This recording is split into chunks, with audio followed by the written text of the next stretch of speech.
Good morning. Welcome to our chair yoga pop-up class. As we don't do this regularly in our schedule with our Monday yoga and Tuesday, Thursday senior fit class. But this can be a wonderful practice just to have 45 minutes to breathe and stretch and balance a little bit. You bring your body here as it's able. And sometimes this is a good introductory back from rehab or not exercising for a while, just to have some body awareness. So, bring your happy heart, because I always have mine. And for those of you who are going to use the chair entirely, you may want a second chair to have in front for those times when we stand and maybe you don't want to stand. So, for example, if you were sitting in the chair and brought a second chair in front of you so you could put your hands out and replicate a downward facing dog. Otherwise, you can just kind of watch and explore and do what you can. So we come to what's called samastiti. We come to the moment to be present in what's called tadasana. So you stand either with the feet rooted, or if you would rather do this from the chair today, you sit with your feet parallel. So we do this either way.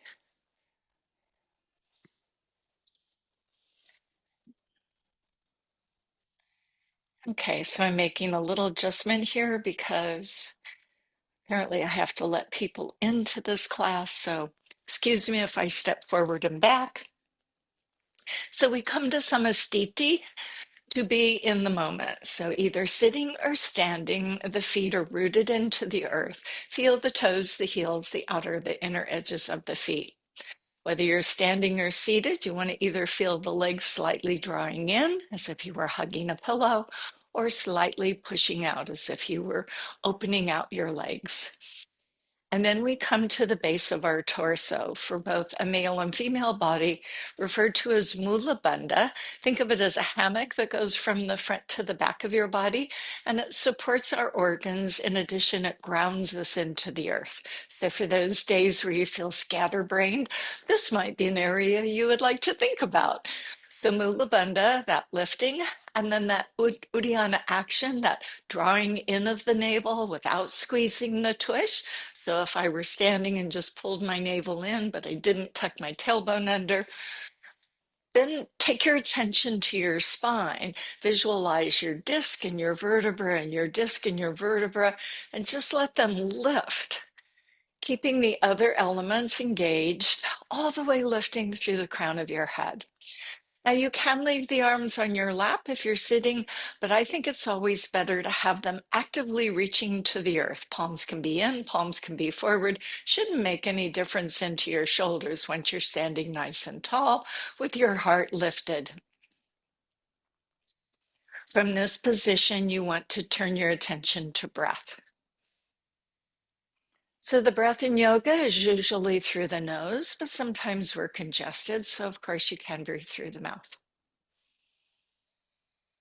As you sit or stand mindfully in this mountain pose, pushing away the distractions of this moment, there could be sounds where you are, there could be phone ringing, there could be all sorts of distractions. So you just give yourself this time, turning your attention to your breath. Be aware of how long it takes to come in and how long it takes to go out.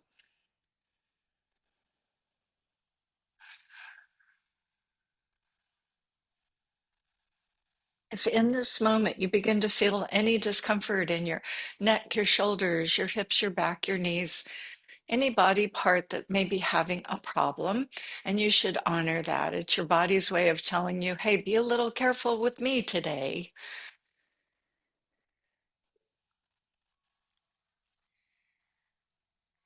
As you focus back on the moment and open up your eyes and stretch your arms to the sides of your space, the shoulders remain down. Try and touch, extending beyond the wall.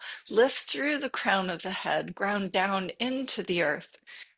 Really feel that you're expanding.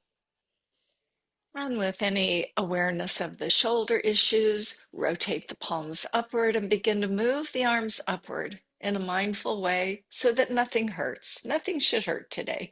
Might be a little uncomfortable at times. From here, imagine a string attached to your chest, and without letting the hips thrust forward, kind of lift up that chest. If you were doing this from a standing position, the chest would lift, but the hips wouldn't move forward. So it's just greet the day and breathe. It's time for spring cleaning, isn't it? So maybe you let go of things that aren't serving you any longer so you can make room for new habits that you would like to bring in. Then go ahead and join the palms together and bring the hands down into the heart. Here's where we cultivate our attitude of gratitude. So thankful for this moment, thankful for the awareness that you have. There's lots to complain about, but let's just always choose that attitude of gratitude. So we begin with the hands. As you separate the hands, just move the wrist in a circle fashion. And your hands could go the same way or they could go different ways. Just begin moving the hands and involve your fingers. Shoulders are relaxed, standing or sitting. If you're standing, there's a little more energy required that you don't start hanging on your bones, as I like to say. I'm going to stay in the chair because I think it gives you a better view. Then change the direction. Involve your fingers. For those of us with arthritic joints, this may be a little challenging. For those of you that don't have those joints, count that as a blessing. And now we conduct the orchestra. So the hands will cross and open and cross and open using your breath. So opening would be breathing in, closing would be crossing, and you progressively get a little more open and see how your shoulders are feeling. They come from behind, they cross in front. Careful not to hit any of your furniture. I don't know how much space you have, so keep that spatial awareness. Don't you wish more people had spatial awareness? So this time you're going to leave the hands behind you. For those of us in the chair, you'll find the back of the chair and move down to where the seat is. For those of you standing, if you can capture those hands, either grabbing them or lacing them. And then we work to straighten the elbows. So if the hands are together, you see if you can straighten those elbows, artificially pushing the shoulders back. In the chair, it's the same thing. The elbows will straighten. And what I believe this does is really take the load off the low back, reminds us of good posture. So check in with those bandhas, check in with your breath. You should feel that your shirt is smooth rather than crumpled. So again, I'm kind of artificially pulling my shoulders back. This isn't where they belong, but when I release, they will come back to where they belong. So one more breath. And as I release the hands, now they come where they belong, where my shoulder is over my hip, not in front, but also not behind. If you let go of the chair, you end up here. So for this one, you can stay in the chair. I almost prefer the chair. And you're going to put, as you mirror me, your left hand down on the chair and the right arm out to the side. If you're choosing to not use the chair, I might suggest you go behind the chair and stand with your feet apart as we're going to do a lateral move. So for those that are standing, and I know you can't see because I have a chair in front of me, you would put your hand here and my toes are slightly turned out and my arm is here. So whether you're sitting or standing, you have one hand on the side of the chair or one hand on the back of the chair. So the important part will be lifting that right arm up. And you want to find a pain-free range of motion. And I know for some of us, this is going to make the arm come forward because that's where we've allowed our body to go with gravity and everything. So keep lifting the chest, keep extending the spine, and aim for the arm adjacent to your ear. It may not be there, but that's okay. And rather than having that decorative ballet arm, fully extend through the joint of the elbow. From here, we begin to laterally lean ever so mindly, mindfully sitting with those legs engaged or standing with the engagement. So you begin to lean over as if you want to create this arch or rainbow as you lean over. So my hand, as I'm sitting, is leaning on the chair.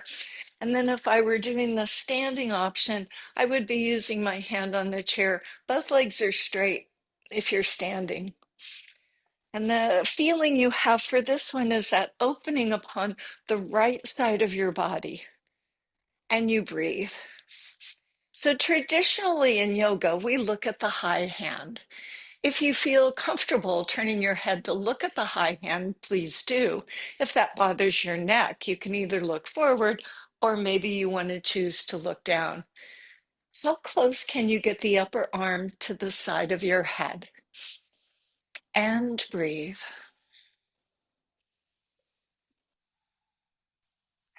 Push on the seat of the chair to help bring you up and let that arm just gently fall, and then pause here for a moment.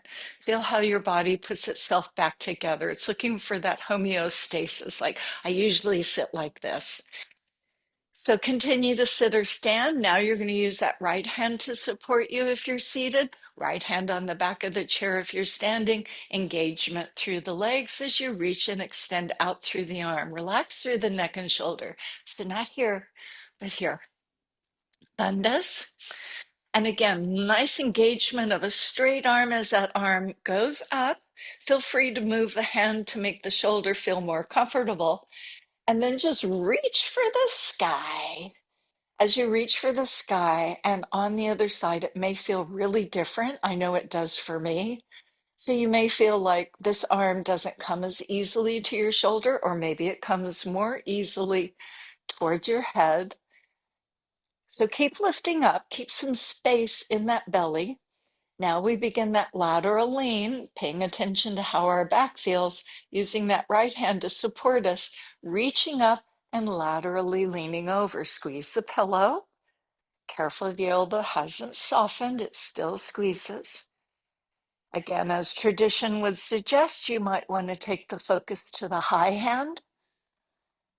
And if you're standing, it may look a little different, but the sensations will feel the same, lifting and laterally leaning. I think one of the benefits of looking up is the alignment of that arm. You can see if it's more in front of you and work to draw it back further. One more breath. Straighten the elbow.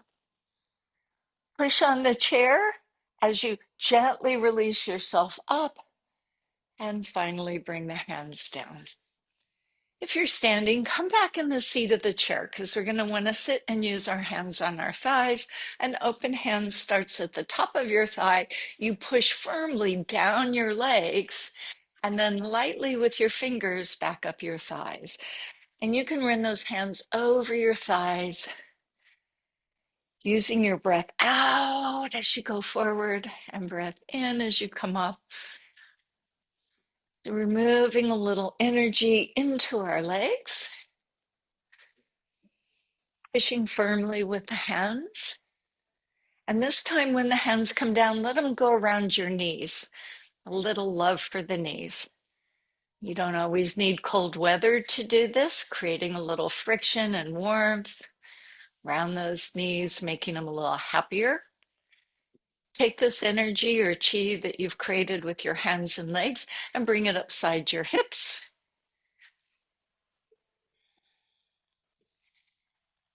And once again, bring the hands to the back edge of the chair. So here's the back of the chair. I'm down here and my elbows are straight and you just see my shirt has smoothed out. So this is getting out and getting into the car. Doesn't matter which leg you use. It's either going to slide open or if it's okay for you, given whatever hip issues you may or may not have, you lift that leg, open it and bring it back center. And we're just going to repeat the same leg.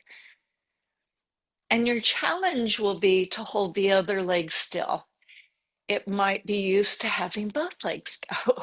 So in this case, you just want one leg to lift, using your core strength to keep your spine neutral or natural as you breathe.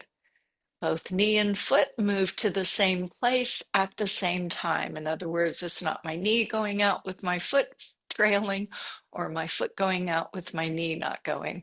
And a couple more over and back. Pause, center, realign yourself. Bandhas, of course, with presence of breath, opening.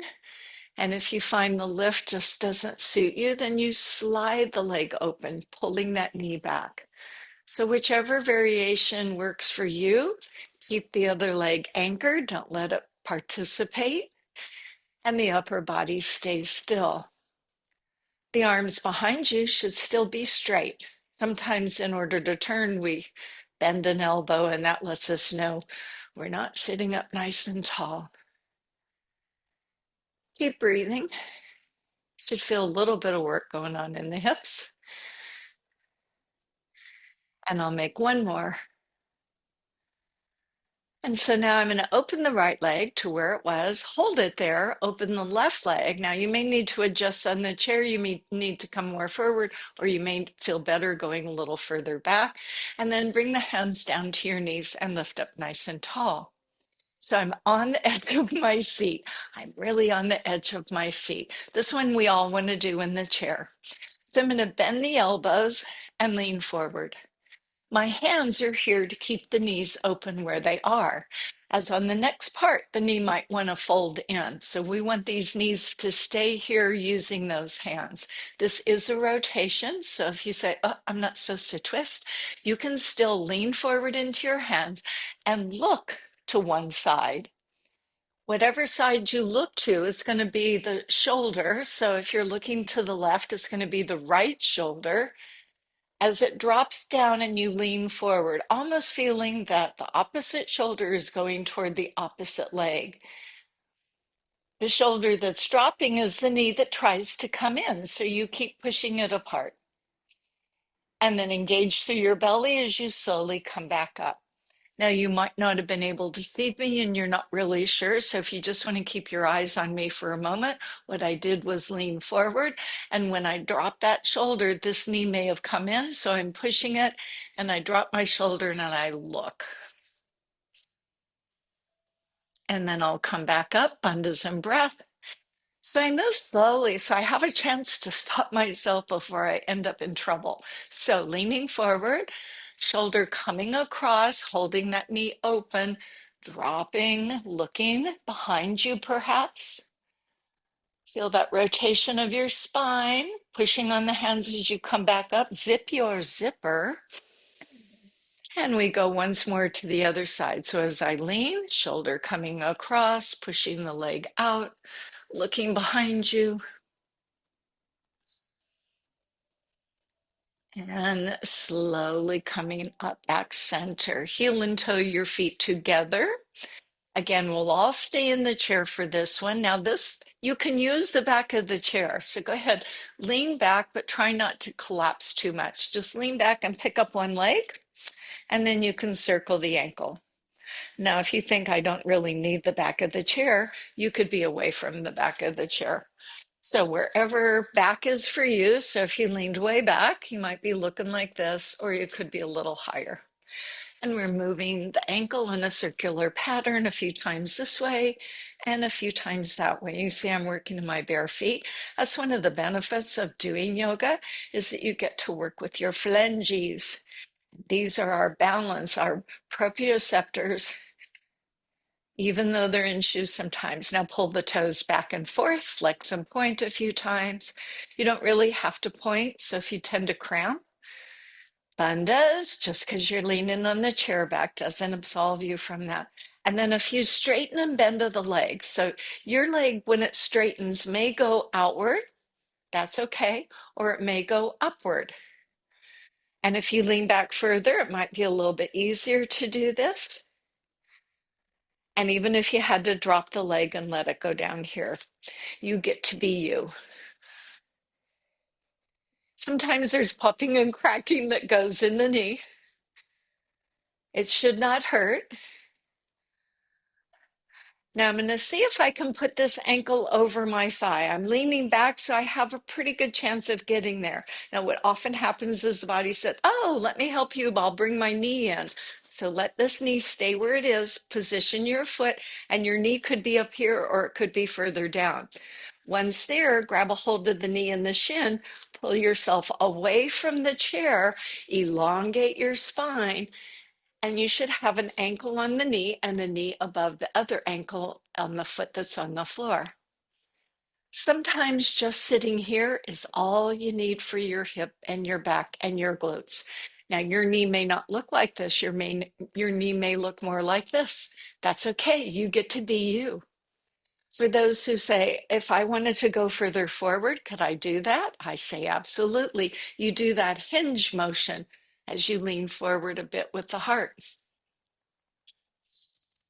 You move into this point that we call the edge, the place where you go and you might feel a little vulnerable, but yet safe. Walking up to the edge to enjoy the view, but not jumping off. Lead with the heart, not with the head. Notice your breath. Be aware of the sensations that you feel rather than just trying to copy the pose. Relax through the neck and the shoulders.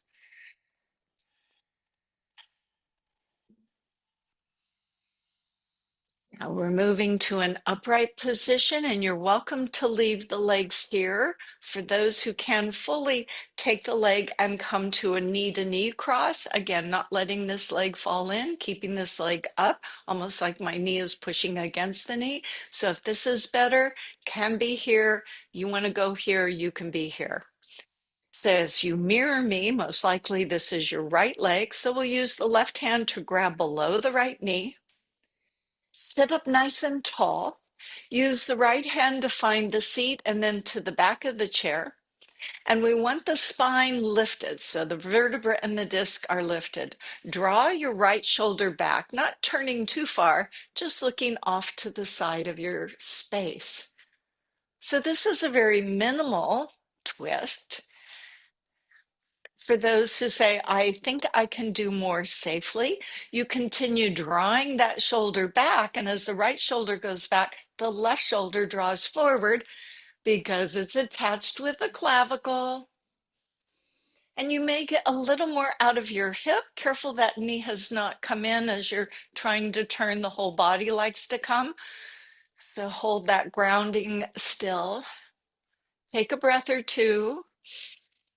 Turn your head, and if all you did was turn your head, that would be good. And return back center. Now try not to use the hands. Offload the leg and set the heel down in front. And I'm going to turn sideways so you can see what I just did. Went from here, lifted my leg, and put my heel down. My knee is straight.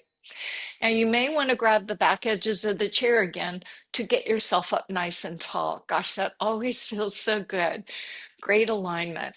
And if you wanted, you could leave the hands back in bind, or you could put them on the lap. What doesn't change is your spine. So we say in yoga, lead with the heart, not with the head. And as you begin to Uttanasana, you will feel a gentle, and I mean gentle, opening into the hamstring.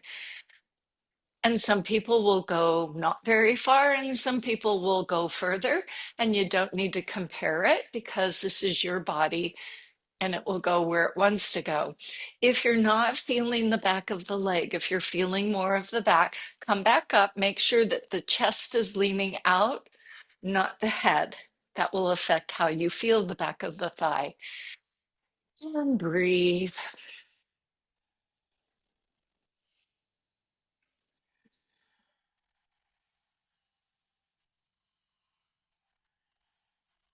Eating through your belly. Go ahead, bow the head and roll yourself up, feeling that vertebra straighten and stack, and then drag that foot back in. I'll turn to face you, and we're going to lean back and do the other side. So back you go, pick up your other leg.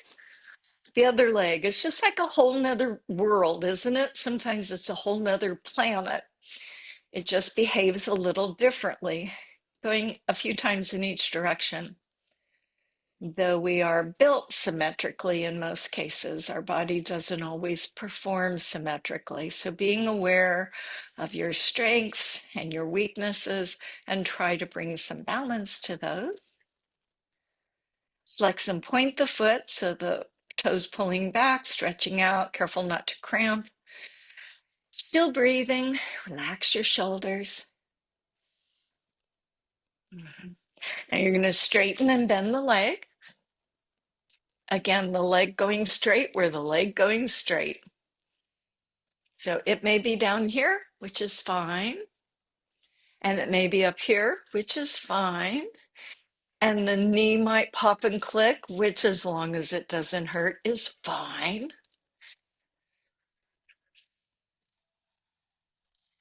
And then as you're able, you're going to move that ankle up to the opposing thigh. Now, some people have been told by their doctors not to do this. So, you can always go down here, or you can always have it a little further out so you find your own path. Grab hold of your shins and or your knee and then sit up tall. Feel that you're sitting on your sit bones rather than rolling back toward the tailbone will help you get that nice lift. The knee on the floor tends to buckle in, so you hold it up and just keep lifting. The more you lift out of the pelvis, the more you'll feel what's going on in the hips, being attentive to all the sensations and using your options. As available, the chest leans forward. Nothing should pop. And you breathe. So sometimes you feel the back, sometimes you feel the hips, sometimes both. They have a very special relationship, sometimes even down into the knee. So you need to address all those with your mind as you explore how far and what variation you should choose.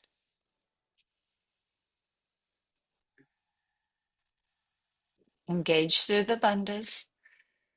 As you bring yourself up, you're welcome to stay here or scoot the leg over or even let the knees cross. Now, what will happen is the bottom leg will want to come in to make that happen.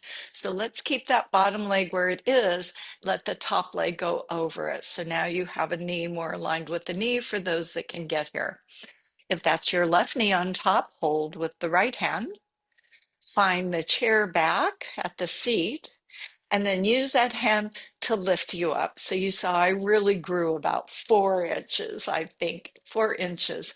Keep the bottom leg still, and you're going to lead with the left shoulder, taking the time as that shoulder draws back, and you pull a little with the right hand and just gaze off into your space.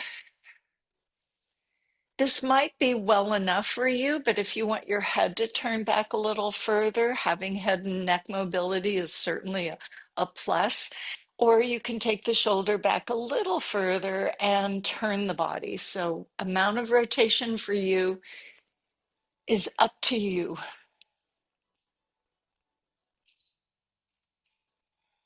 Keep lifting tall through your spine. Careful that bottom knee is not pulling in. It wants to do that. Slowly return yourself center. Try not to use your hands as you offload the leg. So engage that core as you offload the leg and extend it down. Let's resituate ourselves sitting up nice and tall. I love it. Yeah, so my legs are coming out hip distance. And again, I can hold the hands behind as I Uttanasana or do a forward fold, or I could put my hands on my thigh and go forward. So this might feel safer for you, given that you're at the edge of the chair, or you might want to put your hands together and do your forward fold this way. So we're opening into the hamstring, but it wouldn't be surprising to feel your calves.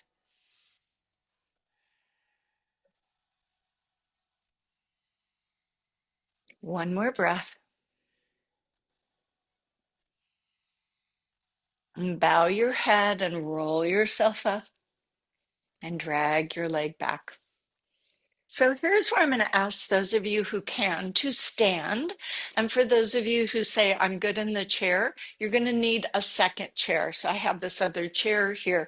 So if I were using it, let's just say I was a little closer here, I would be using the back of the chair to put my hands on and then scoop my hips back. So I get this long stretch down the side of my body in what's called the downward facing dog. For those of us who can stand up and use the chair, everybody stand up.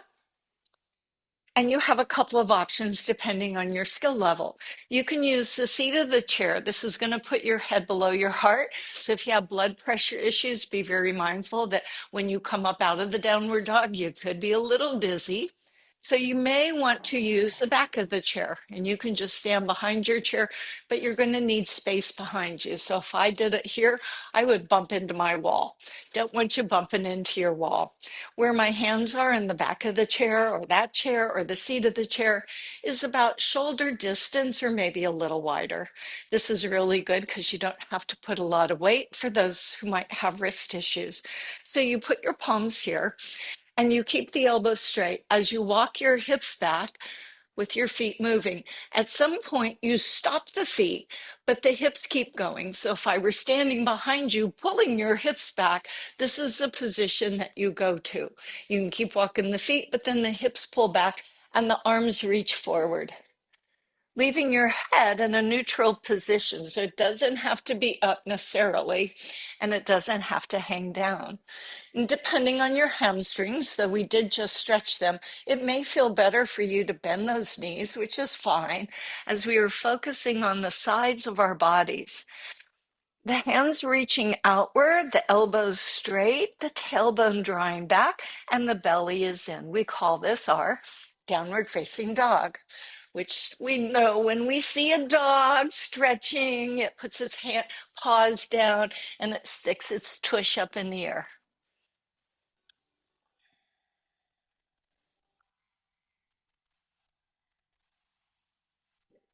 So let's all bend the knees as you gaze forward to the chair back.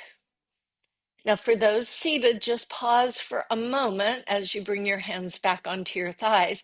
Those of us standing, go ahead and move your right foot forward and bend the knee. So if you're at the seat of the chair, you're going to look like this, and then you're probably going to grow the back of the chair so you can bring yourself up. Notice the back heel is down.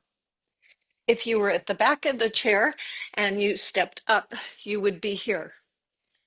If you were using that chair back, you're going to move your foot forward and go here. So the hands are on the back of the chair and you have your leg forward and it's pressed against the leg of the chair.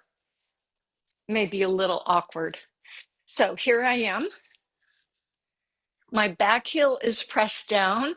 And then rather than leaning back, I need to lean out a little. So do you see the diagonal line from the heel of my foot to the crown of my head? This is going to help me as I move into a balance pose. As I release one arm, zip your zipper, consider reaching the other arm. So my back heel is down, my front knee is bent, and my back leg is straight. So if I face you, you see the hip distance are here. If you feel you can, lean back, lean back.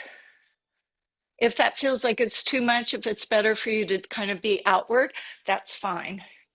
If you're at the chair and you have yourself here, I have my foot on the chair. I lift my chest and I let go of the chair and I'm leaning out. That's a lot of work for the core. Relax the neck and shoulders and breathe. And we're going to go back to that downward dog. So as you place your hands back down, walk your feet back, and again, find that downward dog. Arms are shoulder distance with the elbows straight. Legs can be straight or bent, or you can bend one and then straighten the other. It's called walking the dog.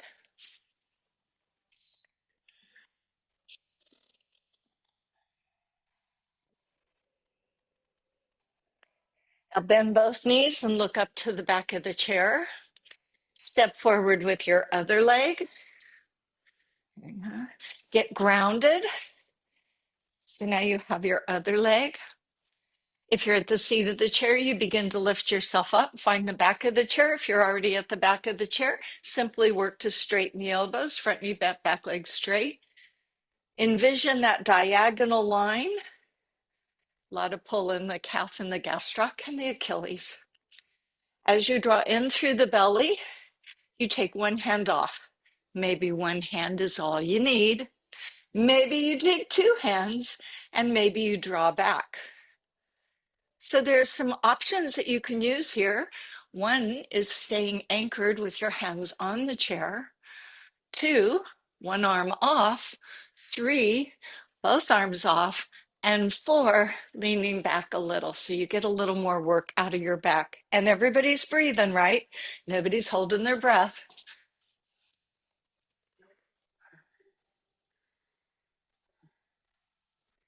Back to your downward dog.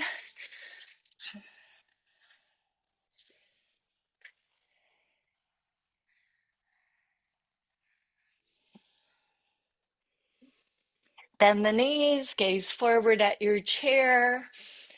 And those of us who are standing will walk the feet up to the chair. Those at the seat of the chair mindfully stand in a mountain pose. Those at the back of the chair just bring the back upright, and I'll turn to face you.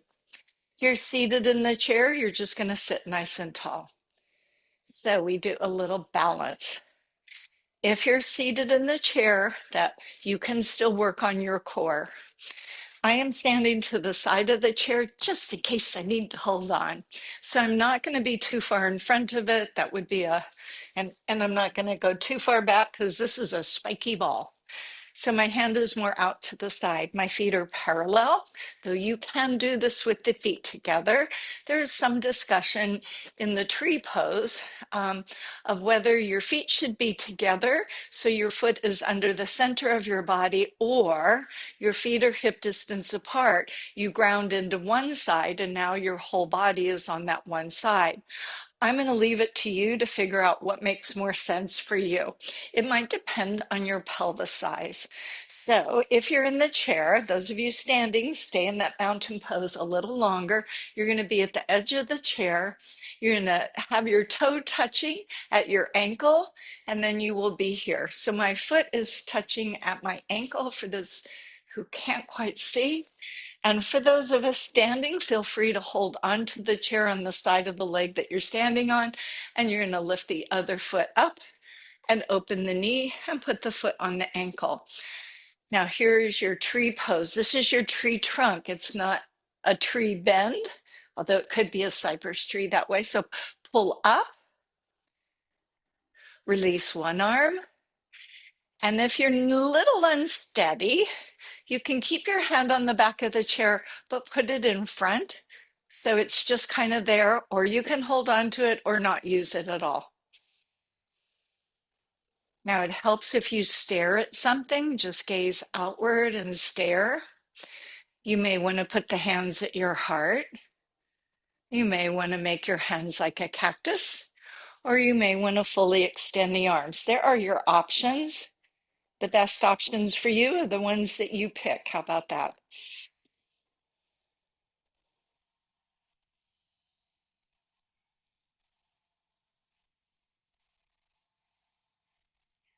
Find yourself lowering your hands and then stand on 2 feet. Let go of the chair. Feel how your body comes back to what's called homeostasis. It comes back to like, yes. Now don't give in to all the way yes. Keep using your muscles to hold your bones up. That's their job. Let's, for those of us standing, go to the other side. Scoot this chair over a wee bit. And then for those of you in the chair, you're still sitting at the edge of the chair. You open the knee and your foot is on that ankle, and you do the same thing. It's the mindfulness that really is the most important thing. So here's my finger here, standing on the leg, pulling up, toe open, rest it here, release the arm. This could be a whole different world. So you can use the chair, you can use the back of the chair, you can use no chair. You can place the hands at your heart. You could be a cactus. You can extend the arms. So you be you, I'll be me. We'll all be different kinds of trees.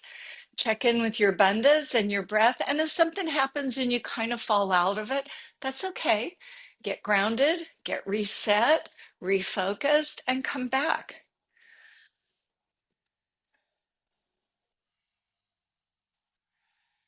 Find your breath.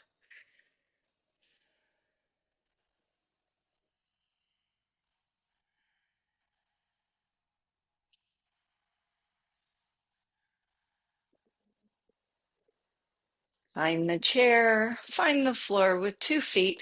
Now, this time, you're going to stand feet apart and we're going to do a little hula. Now, you're not going to be able to do that if you're sitting in the chair, but you can leave your pelvis still and move your torso around. So, if you're seated, you get the same thing. You just go in here as those of us who are doing the hula, because we like that aloha consciousness. Make sure you go a little bit in each direction. Yeah.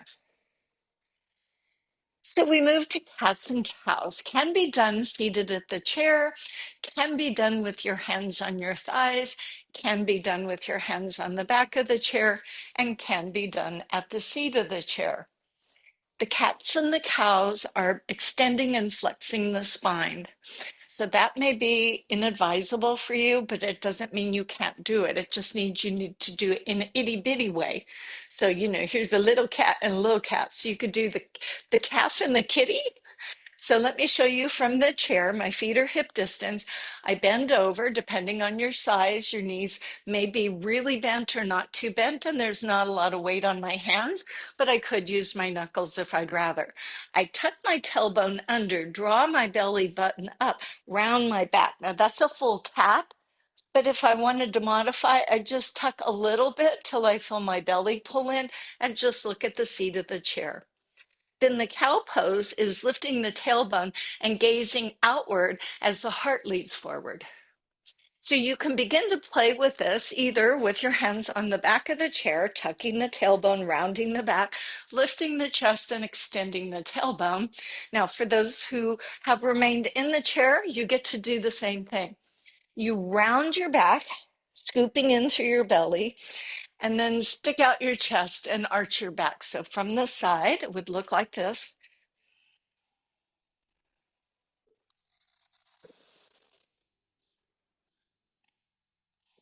And do you see how the breath works? On the exhale, you really want to deflate the lungs. Then on the inhale, you want to expand. And of the two, over time, the extension or the cow pose becomes the more challenging one. So you don't have to force, as I do more of a modified. I just know that I'm engaging in a slight round and then extending just a wee bit. So this should be available for everyone using one or two of the options. Now, if you're at the seat of the chair, blood pressure, again, a concern. So go ahead and bring yourself up mindfully and we'll all return to the seat of the chair.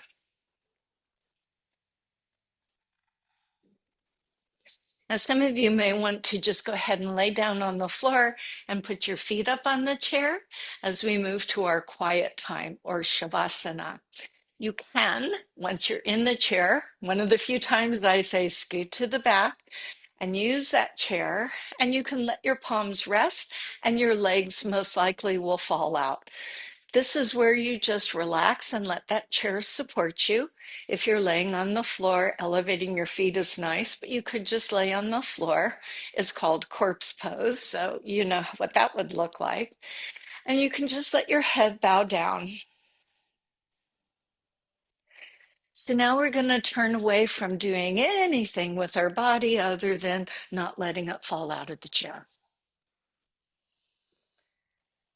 So the body is relaxed and you tune into your breath.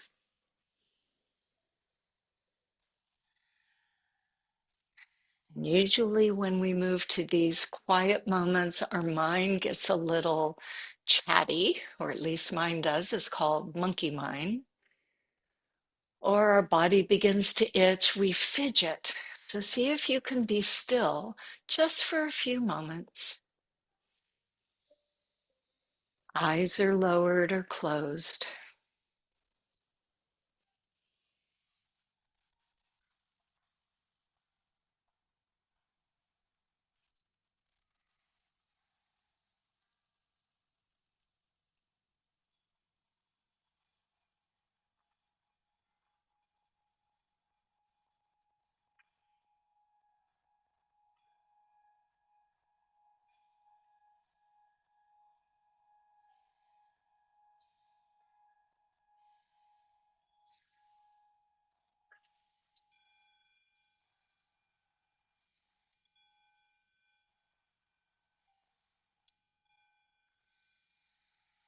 Begin to deepen your breath,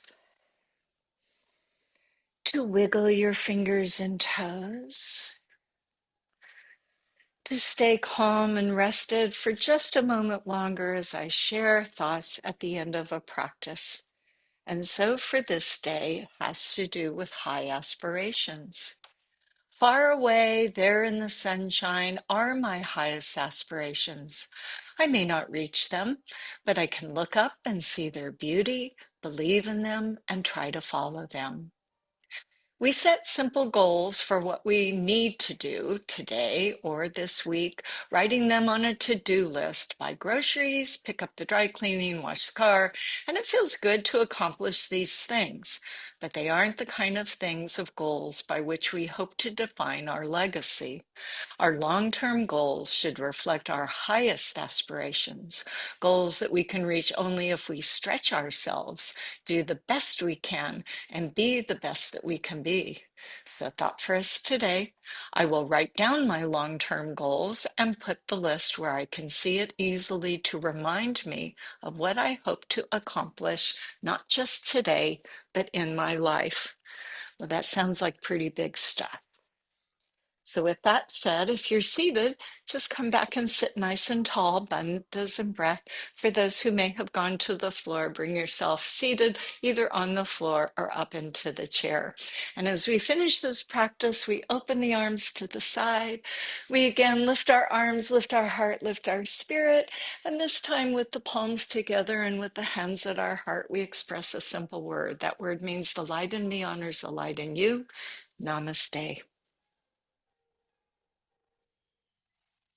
Have a good rest of your day.